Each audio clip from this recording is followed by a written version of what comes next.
اور میں سمجھتا ہوں کہ سب سے بڑے مجرم وہ لوگ ہیں کہ جو ان ویڈیوز کو آگے شیئر کرتے ہیں۔ کل اللہ کے سامنے جب آپ کھڑے ہوں گے، خدا آپ سے پوچھے گا نہیں کہ یہ تو شاعر اسلام میں سے تھا، نماز کا مذاق اڑانے والا کافر ہو جاتا ہے، دائرہ اسلام سے خارج ہو جاتا ہے، اور پھر اس کو شیئر کرتے ہیں لوگ، اور اس پہ لکھا ہوتا ہے واٹس ایپ کے اوپر فارورڈڈ مینی ٹائمز، اتنی مرتبہ جو ہے وہ لوگوں نے اسے شیئر کیا کہ اس کے اوپر لکھا ہوتا ہے کہ بہت مرتبہ، اور پھر جب یہ سائن آ جائے تو آپ ایک آدمی کے ساتھ شیئر کر سکتے ہیں، زیادہ آدمیوں کے پاس شیئر بھی نہیں کر سکتے۔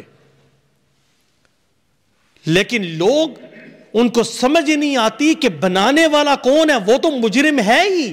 لیکن اس نماز کے مذاق کی ویڈیو کو، روزے کی مذاق کی ویڈیو کو جب آپ آگے شیئر کریں گے تو اس گناہ کے اندر برابر کے شریک ہیں۔ دیکھنے کا شکریہ۔ مفتی عثمانی کے بیانات اور شرعی سوالات و جوابات کو لائک، شیئر اور سبسکرائب کرنا نہ بھولیے۔ اللہ رب العزت قرآن مجید کے اندر سورۃ الفرقان میں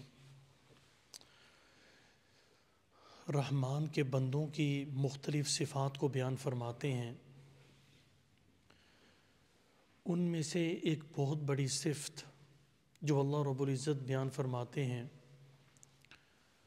وہ یہ ہے وَالَّذِينَ إِذَا ذُكِّرُوا بِآيَاتِ رَبِّهِمْ لَمْ يَخِرُّوا عَلَيْهَا صُمًّا وَعُمْيَانًا، کہ جب نیک لوگوں کے سامنے اللہ کے احکامات کو بطور نصیحت ذکر کیا جاتا ہے تو وہ ان پر گر پڑتے ہیں۔ رمضان المبارک کے مہینے میں یہ جو ہم روزہ رکھتے ہیں، یہ روزہ ہمیں اللہ کے حکموں پر جھکنے کی ترغیب اور ٹریننگ دیتا ہے۔ جب ہم روزے میں ہوتے ہیں ہمیں کہا گیا کہ آپ کھا نہیں سکتے، پی نہیں سکتے، اور دیگر جائز چیزوں میں سے جہاں ہم اپنی شہوت کو استعمال کر سکتے ہیں، روزے کی حالت میں اس شہوت کو ہم پورا نہیں کر سکتے، یہ اللہ کا حکم ہے۔ تو مومن روزے کی حالت میں اللہ کے حکموں پر عمل کرنے کی پریکٹس کرتا ہے، اور یہ رحمان کے بندوں کی بہت بڑی صفت ہے کہ وہ روزے کی حالت میں ہوں یا نہ ہوں، جس مقام پر ہوں، جب ان کے سامنے اللہ کے احکامات کو بیان کیا جاتا ہے تو وہ اس پر گر پڑتے ہیں۔ امام راضی رحمۃ اللہ تعالی علیہ نے اس آیت کے تناظر میں یہ بات لکھی ہے کہ مومنوں کا شیوہ یہ ہوتا ہے کہ جب ان کے سامنے اللہ کا حکم بیان ہوتا ہے تو وہ کافروں کی طرح، منافقوں کی طرح سن کر یہ نہیں کہتے کہ یہ اس حکم کو سائڈ پہ کر دیتے ہیں، بلکہ وہ مومن فوراً اس حکم کو لے کر اس پر عمل کرنے کی کوشش کرتے ہیں، یہ ان کی خاصیت ہوتی ہے۔ اس کے مد مقابل اللہ رب العزت نے دوسرے مقام پر کفار اور منافقین کا ذکر کرتے ہوئے یہ بات بیان فرمائی وَلَقَدْ ذَرَأْنَا لِجَهَنَّمَ كَثِيرًا مِّنَ الْجِنِّ وَالْإِنسِ، جہنم کو ہم نے بہت سارے جنات اور انسانوں کے لیے ہم نے بنایا۔ لَهُمْ قُلُوبٌ لَا يَفْقَهُونَ بِهَا، ان کے دل بھی ہیں لیکن وہ سمجھتے نہیں۔ وَلَهُمْ أَعْيُنٌ لَا يُبْصِرُونَ بِهَا، ان کی آنکھیں ہیں لیکن وہ دیکھتے نہیں ہیں۔ وَلَهُمْ آذَانٌ لَا يَسْمَعُونَ بِهَا، کان موجود ہیں لیکن وہ سنتے نہیں ہیں۔ اور آگے فرمایا أُولَئِكَ كَالْأَنْعَامِ بَلْ هُمْ أَضَلُّ، یہ تو جانوروں سے بھی زیادہ گمراہ ہیں، جانوروں سے بھی زیادہ۔ کان موجود ہیں لیکن سننے کی صلاحیت نہیں ہے، یعنی قرآن مجید کی آیات جب ان کے سامنے بیان کی جاتی ہیں تو یہاں سے سن کے یہاں سے نکال دیتے ہیں۔ حدیث کے اندر آتا ہے، روایات میں یہ بات آتی ہے کہ 3 بڑے سردار تھے قریش کے، عربوں کے، یعنی عرب کے 3 بڑے سردار، احنس بن شریک، ابو جہل اور ابو سفیان بن حرب، یہ سارا دن آپ صلی اللہ علیہ وسلم کی مخالفت کرتے تھے، آپ کے خلاف سازشیں کرتے تھے، اور رات کو تینوں کو نہیں پتا ہوتا تھا، تینوں کو کوئی معلوم نہیں ہوتا تھا. ہر سردار ان میں سے چھپ کر آپ صلی اللہ علیہ وسلم کے گھر کے پاس جاتا تھا اور آپ تہجد میں قرآن پڑھتے تھے. یہ تینوں چھپ کر ایک دوسرے سے اللہ کے نبی صلی اللہ علیہ وسلم سے قرآن سنا کرتے تھے. ایک مرتبہ یہ ہوا کہ تینوں یہ سمجھ رہے تھے کہ ہم اکیلے ہیں. جب آپ صلی اللہ علیہ وسلم نے قرآن مجید کی تلاوت ختم کی تو یہ اپنے رستے پر جانے لگے تو تینوں کا ٹاکرا ہو گیا. جب تینوں کا ٹاکرا ہوا تو ایک دوسرے کو ملامت کرنے لگے کہ شرم آتی ہے نا انسان کو. اس کی مثال یوں لینے کہ دو آدمی بیٹھ کر تیسرے کی مخالفت کرتے رہیں اور یہ دونوں چھپ کر وہ تیسرے کی باتیں سننے کے لیے جائیں تو دونوں کو پتہ ہے ہمارے کرتوت کیا ہے کہ سارا دن ہم اس کی مخالفت کرتے ہیں اور رات کو ہم اس کی باتیں سن رہے ہیں. تو ظاہر ہے اس شخص میں کوئی نہ کوئی چیز موجود تو ہے کہ جو ان کو کھینچ رہی تھی. اور وہ کیا تھا؟ کلام پاک تھا. وہ قرآن کی قوت تھی جو انہیں کھینچ رہی تھی. جب ان کی آپس میں ملاقات ہوئی، ملامت کرنے لگے، پھر دل میں خیال آیا کہ اور آپس میں وعدہ کیا کہ نیکسٹ ٹائم کے لیے ہمیں ایسا نہیں کرنا چاہیے. چھپ کر اگر کسی نے خدا نخواستہ دیکھ لیا تو اس کے اثرات برے جو ہیں وہ پڑ سکتے ہیں.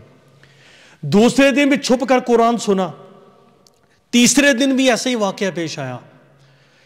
تو ان میں سے جو احنس بن شریک تھا، احنس بن شریک یہ دوسروں کے پاس گیا اور کہا، ابو سفیان کو بھی اور ابو جہل کے پاس بھی گیا کہ مجھے بتاؤ کہ تم قرآن سنتے ہو، اس قرآن کا کوئی فائدہ بھی ہے یا نہیں؟ اس قرآن سننے کا کوئی فائدہ ہے؟ تو اس نے کہا کہ کچھ قرآن سمجھ آتا ہے، کچھ قرآن مجھے سمجھ نہیں آتا. احنس بن شریک نے بھی یہی کہا کہ قرآن مجھے کچھ سمجھ آتا ہے، کچھ نہیں آتا. لیکن جب ابو جہل کے پاس گئے تو ابو جہل نے بڑی سختی کے ساتھ یہ بات کہی کہ بھائی آپ صلی اللہ علیہ وسلم کی بات کو ہم ماننے کے لیے بالکل تیار نہیں ہیں. اب اس کا کام دیکھیے کہ رات کو چھپ کر قرآن سننا ہے، اور جب آپ صلی اللہ علیہ وسلم پر ایمان لانے کی بات آئی تو کہنے لگا میں قطعاً ماننے کے لیے تیار نہیں ہوں. اس کو کہتے ہیں لہم قلوب لا یفقہون بہا، کہ دل تو موجود ہے لیکن دل ہونے کے باوجود دل خالی ہیں، سمجھتے نہیں ہیں. اور آج بعض اوقات ہمارے مسلمانوں کے اندر بھی اس طرح کی چیزیں موجود ہیں کہ گناہ میں اتنے آگے چلے گئے کہ جب ان کے سامنے قرآن مجید کی آیات پڑھی جاتی ہیں تو وہ سمجھتے نہیں ہیں اس بات کو. اللہ کے حکموں کو ماننا ہمارے لیے انتہائی دشوار ہو گیا ہے. سچی بات یہ ہے کہ جس دور میں میں اور آپ گزر رہے ہیں یہ فتنوں کا دور ہے، اور عجیب قسم کے فتنے. کبھی ہم نے بچپن میں یہ تصور بھی نہیں کیا تھا کہ ایک مسلمان اگر نماز نہیں پڑھتا، گنہگار ہے، اس کو بھی پتہ ہے میں گنہگار ہو رہا ہوں، کمیاں کوتاہیاں ہیں، لیکن یہ کبھی ہم نے تصور نہیں کیا تھا کہ کوئی مسلمان نماز کا مذاق اڑائے گا. اور آج سوشل میڈیا پہ آپ دیکھ لیں کہ جناب امام آگے نماز پڑھ رہا ہوتا ہے تو نماز کی وہ جو پیچھے سے جو مقتدی ہیں وہ بھاگ جاتے ہیں یا امام کے پاؤں کھینچتے ہیں اور پھر جناب وہ نماز کا مذاق کرتے ہیں. اسی طرح اس رمضان کے اندر بھی سوشل میڈیا بھرا ہوا ہے کہ روزوں کا مذاق کر رہے ہوتے ہیں. مسلمان کدھر جا رہا ہے؟ ہم اس موضوعات پہ اگر ہم لب کشائی نہیں کریں گے، یہ اس فورم پہ بات نہیں کریں گے تو کون کرے گا؟ اس کی مخالفت کرنے والے. اور میں سمجھتا ہوں کہ سب سے بڑے مجرم وہ لوگ ہیں کہ جو ان ویڈیوز کو آگے شیئر کرتے ہیں. کل اللہ کے سامنے جب آپ کھڑے ہوں گے خدا آپ سے پوچھے گا نہیں کہ یہ تو شاعر اسلام میں سے تھا. نماز کا مذاق اڑانے والا کافر ہو جاتا ہے، دائرہ اسلام سے خارج ہو جاتا ہے. اور پھر اس کو شیئر کرتے ہیں لوگ، اور اس پہ لکھا ہوتا ہے واٹس ایپ کے اوپر فارورڈڈ مینی ٹائمز، اتنی مرتبہ جو ہے وہ لوگوں نے اسے شیئر کیا کہ اس کے اوپر لکھا ہوتا ہے کہ بہت مرتبہ، اور پھر جب یہ سائن آ جائے تو آپ ایک آدمی کے ساتھ شیئر کر سکتے ہیں، زیادہ آدمیوں کے پاس شیئر بھی نہیں کر سکتے۔ لیکن لوگ، ان کو سمجھ نہیں آتی کہ بنانے والا کون ہے، وہ تو مجرم ہے ہی، لیکن اس نماز کے مذاق کی ویڈیو کو، روزے کی مذاق کی ویڈیو کو جب آپ آگے شیئر کریں گے تو اس گناہ کے اندر برابر کے شریک ہیں، اور جب تک یہ شیئر ہوتی رہے گی، آپ بلے قبر کی پاتال میں اتر چکے ہیں، آپ کو گناہ ملتا رہے گا۔ ایک کلک نے آپ کی تباہی کر دی کہ وہ گناہ ہمیشہ ہمیشہ کے لیے آپ کے ساتھ دکھا جائے گا جب تک وہ شیئر ہوتا رہے گا۔ تو میں نے بھائیو، والذین اذا ذکروا بآیات ربہم، کہ نیک لوگوں کی صفت کو یہ بیان کیا گیا کہ جب ان کے سامنے اللہ کی آیات کو، ان کی رب کی آیات کو بطور نصیحت پیش کیا جاتا ہے تو وہ ان پہ گر پڑتے ہیں کہ یہ میرے رب کا حکم ہے۔ میں فکر دینے لگا ہوں آپ کو کہ ہمارے سامنے معاشرے کے اندر کتنے ایسے احکامات ہوتے ہیں، کتنے ایسے احکامات ہیں کہ ہم یہاں سے سنتے ہیں، یہاں سے ہم نکال دیتے ہیں، ہمارے نزدیک ان کی کوئی وقت نہیں ہوتی۔ سنت کیا ہے کہ ہم سائڈ پہ کر دیتے ہیں، ہم کہتے ہیں یہ تو سنت ہے، سنت کی اہمیت ہی نہیں ہے، فرائض کی اہمیت نہیں ہے، سنت کی کہاں ہوگی۔ اور اس کے برعکس صحابہ، میں ایک دو واقعات بیان کر کے زیادہ ٹائم نہیں لوں گا، میں اپنی بات کو ختم کرتا ہوں کہ صحابہ کے اندر اتنا جذبہ تھا اطاعت کا کہ حضرت عروہ بن مسعود رضی اللہ تعالیٰ عنہ، یہ بنو ثقیف کے سردار بھی تھے، جب رسول اللہ صلی اللہ علیہ وسلم سن 6 ہجری کے اندر عمرے کے ارادے سے گئے تو وہاں آپ کو روک لیا گیا مکہ مکرمہ کے باہر۔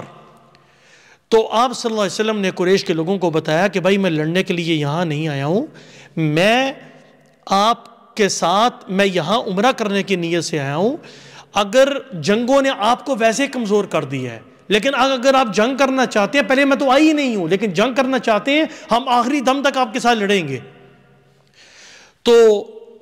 یہ جو عروہ بن مسعود تھے رضی اللہ عنہ، یہ بڑے باوقار انسان تھے، اور اہل مکہ کے اندر بھی ان کا، یہ اس وقت مسلمان نہیں ہوئے تھے، تو یہ سفر کر کے، یعنی یہ خود حاضر ہوئے آپ صلی اللہ علیہ وسلم کے پاس، اور آپ صلی اللہ علیہ وسلم کے جو صحابہ تھے ان کو بڑی باریکی کے ساتھ ان کی کیفیات کو اور ان کی عادات کو دیکھا۔ محفل کے اندر بظاہر آپ صلی اللہ علیہ وسلم سے گفتگو فرما رہے تھے، لیکن صحابہ کی عادات کو دیکھ رہے تھے۔ جب وہ واپس گئے، اس وقت مسلمان نہیں ہوئے تھے، یاد رکھیے گا، مسلمان نہیں ہوئے تھے، تو کیا کہتے ہیں اہل قریش کو، کفار کو، کہا خدا کی قسم میں ایسی مخلوقات کو دیکھ کے آیا ہوں، یہ وہ نبی ہے، میں بڑے بڑے بادشاہوں کے، کیسو کسرا کے دربار میں گیا ہوں،